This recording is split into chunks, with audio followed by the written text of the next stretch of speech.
तरह उमड़ पड़ा। कुब्जा जिसने कभी कृष्ण को देखा नहीं था, श्री कृष्ण की महानता उसने अपने कानों में अवश्य सुनी थी। जब उन्हें यह पता चला कि कृष्ण आए हैं, वो भी श्री कृष्ण जी के दर्शनों के लिए उत्सुक हो गई। कुब्जा एक सैरंधरी थी जो कंस को अंग राग और चंदन लगाने का कार्य किया करती थी। वो प्रभु के दर्शनों के लिए जैसे आगे बढ़ती तो विशाल जल लहर उसे पीछे धकेल देती।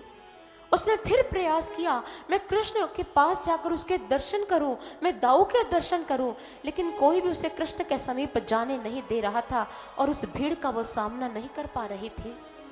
और मन ही मन उसने कहा कि कृष्ण, मैंने तो तुझे कभी देखा नहीं है, लेकिन मेरे लिए यही बहुत है कि तू मेरी नगरी में तो आ गया है।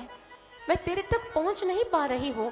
मैं तुझे अंगरग लगाना चाहती हूँ, तुझे चंदन अर्पित करना चाहती हूँ, और बस प्रभु तक भाव पहुंचने में देरी कहाँ लगती है।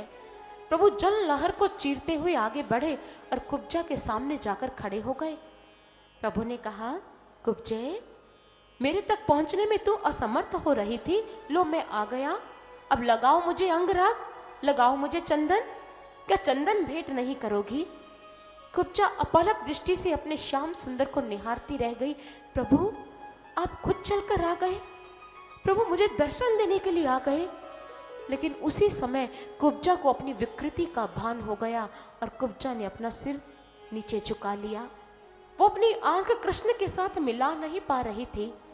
कुब्जा की एक बहुत बड़ा कुबड़ था जो उसकी कुरूपता का कारण बना हुआ था, लेकिन कृष्ण उसकी मन स्थिति से अवगत थे।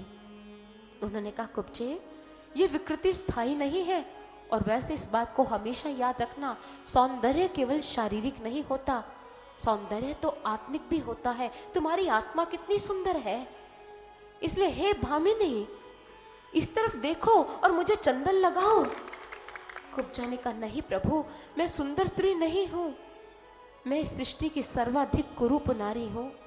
बाल वृंद मेरी चाल का अनुकरण करते हैं, मैं सही ढंग से चल नहीं पाती। जब बच्चे मेरा उपहास करते हैं तो प्रौढ़ समाज भी उनके साथ शामिल हो जाता है। उपेक्षा से, अपमान से मैं तिल मिलाने लग जाती हूँ। मेरा जीवन तो दुखों से भरा है कृष्ण। मैं भामिनी नहीं हूँ, मैं सुंदर नहीं हूँ, मैं कुरूप नारी हूँ। प्रभु श्री कृष्ण ने कहा, गन्ने के टेढ़े मेढ़े हो जाने से क्या गन्ने की मिठास कम हो जाती है? अगर जल की धारा टेढ़ी मेढ़ी हो, क्या उस जल को दूषित जल कहा जाएगा?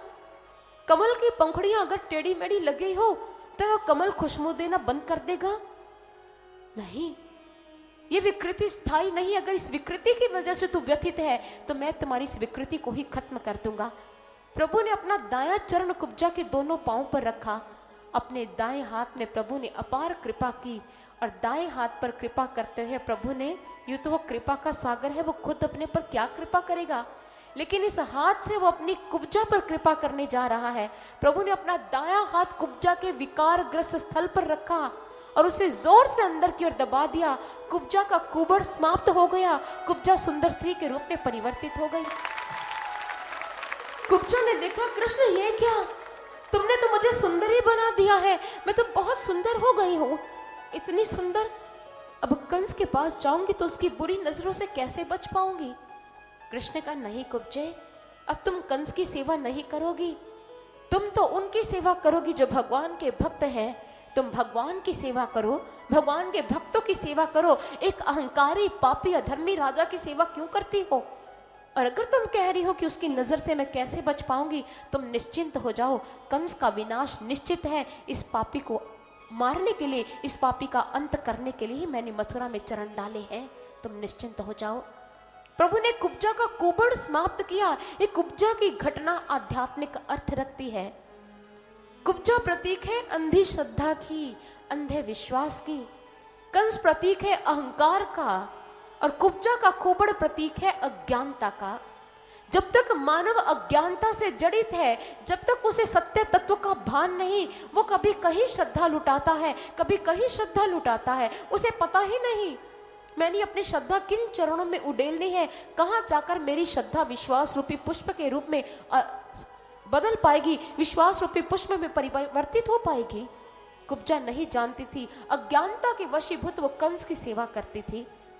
लेकिन श्री कृष्ण जी ने उसकी अज्ञानता के कुबड़ को समाप्त कर मानो उसे ज्ञान दिया, उसे वो नेत्र दिया, उसे विवेक की शक्ति दी कि कुब्जा तुम्हें अधर्मियों की सेवा नहीं करनी है, धर्म की स्थापना में तुमने मेरा सहयोग देना है।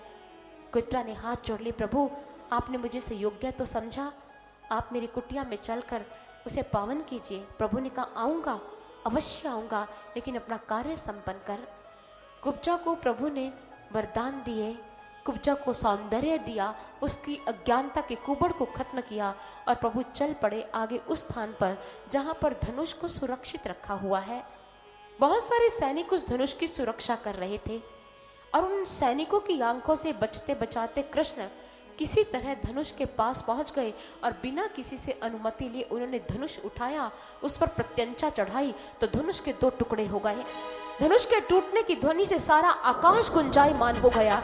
सैनिकों ने जब ये ध्वनि सुनी तो कृष्ण और बलराम को पकड़ने के लिए वो आगे बढ़े। कृष्ण आगे आगे जा रहे हैं, सैनिक पीछे पीछे, दाऊ आगे आगे, सैनिक पीछे पीछे, वो उनका पीछा कर रहे हैं, उनको पकड़ने का प्रयास कर रहे हैं, लेकिन दोनों उनके हाथ में कहाँ आने वाले हैं। हमारे प्रभु श्री कृष्ण तो उनके हाथ में आते हैं जो उनसे प्रेम करते हैं, जो उनको प्रेम की डोरी में बांध लेते हैं। अहंकारी राजा के दास कैसे प्रभु को बांध सकते थे।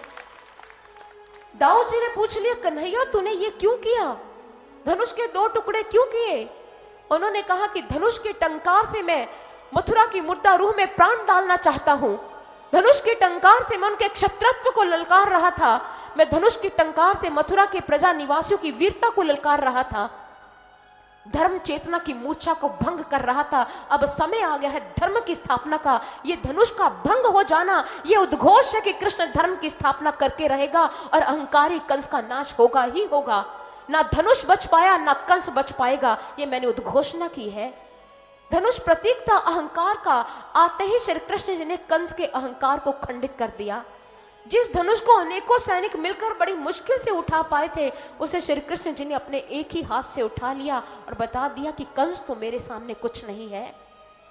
इस प्रकार सैनिकों के हाथों से बचते हुए दोनों सखा अपने ग्वाल सखाओं के साथ मिले और फिर पहुंच गए उसी स्थान पर जहां नंद बाबा ने उन्हें आने के लिए कहा हुआ था। नंद बाबा भी वहां पर पहुंच गए।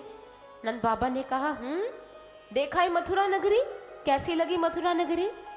कन्हैया ने कहा, बाबा इतनी सुंदर नगरी आप मुझे पहले क्यों नहीं लेकर आए। अरे कभी कंस ने न्योता ही नहीं दिया था, उसने कहा कि अब की बार उनको भेजना है तो मैंने तुझे भेज दिया मथुरा नगरी, देख ली ना।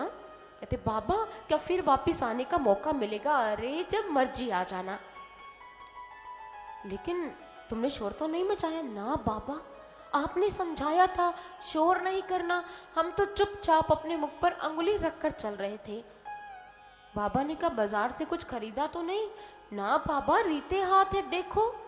अच्छा लड़ाई झगड़ा तो नहीं किया किसी से। बाबा लड़ाई झगड़ा मैं क्यों करूंगा, आपने मना कर दिया तो झगड़ा करने की बात उठती ही कहाँ है। बहुत अच्छे बच्चे हो गए हो। बाबा ने देखा ये राशि कपड़े कहाँ से मिल गए तुम्हें, ये राशि कपड़े किसने दिए हैं। अब सारे डर गए, अब तो सारी लीलाओं की पोल खुल जाएगी, बाबा को सब कुछ बताना पड़ेगा। सभी एक दूसरे को कोहनी लगा रहे हैं, तुम बताओ तुम बताओ तुम बताओ। अब कान्हा के सामने समस्या आ गई, नेता है अब उसे समस्या को सुलझाना तो पड़ेगा। कन्हैया ने कहा बाबा पता क्या हुआ, जब हम मथुरा का बाजार देख रहे थे तो एक दुकानदार बाहर खड़ा था, उसने मुझे देखा तो दूसरे दुकानदार को बुलाकर कहा ये जो पीतांबरधारी है ना ये देवकी की 8वीं संतान है। बाबा ने कहा फिर क्या हुआ।